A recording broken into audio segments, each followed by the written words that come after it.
ഒരു വാഹനം എങ്ങനെ സൈഡ് ചേർത്ത് പാർക്ക് ചെയ്യാതെ നമ്മൾ ഇങ്ങനെ വരുന്ന സമയത്ത് നമ്മൾ ആ ഫ്രണ്ട് ഭാഗം കൃത്യമായിട്ട് ആ റോഡിന്റെ ലെഫ്റ്റ് സൈഡുമായിട്ട് ഫ്രണ്ട് നമ്മൾ നോക്കിയാൽ ഫ്രണ്ടുമായിട്ട് കറക്റ്റ് ആയിട്ട് ആക്കുക.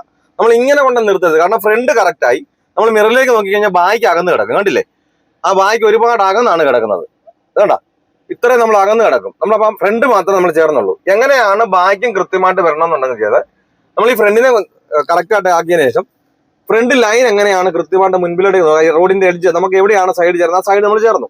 ആ സൈഡ് എങ്ങനെയാണ് റോഡിന്റെ പ്രതലം പോകുന്നത് അങ്ങനെ നോക്കുക. ഇതുണ്ടല്ലേ, നമുക്ക് വലത്തോട്ടാക്കിയാലേ എന്ത് ചെയ്തുള്ളൂ, ആ പ്രതലത്തോട്ട് വണ്ടിയുടെ ഫ്രണ്ട് കറക്റ്റ് ആയിട്ട് വരത്തുള്ളൂ. അപ്പം ഈ ഫ്രണ്ടിലേക്ക് വരുന്നതിനനുസരിച്ച് ഈ ഫ്രണ്ട് ഭാഗം റോഡിലേക്ക് കയറി പോകുന്നത്. നമ്മൾ ഒരുപാട് ഇങ്ങനെ തിരിക്കരുത്. നമ്മൾ കൊണ്ട് ചേർത്ത് വെച്ചു ചെറുതായിട്ടൊന്ന് അനക്കി കൊടുക്കുക. അവനെ പിന്നെ ലെഫ്റ്റ് സൈഡിൽ പോയി തട്ടത്തില്ല വണ്ടി. എന്തായാലും വണ്ടിയുടെ വീല് ഇങ്ങോട്ട് തിരിയത്തുള്ളൂ. കറക്റ്റായിട്ട് വണ്ടി നമ്മൾ പിന്നെ മുൻപോട്ട് എടുക്കുന്നിടം വരെ നമ്മൾ തിരിക്കരുത്.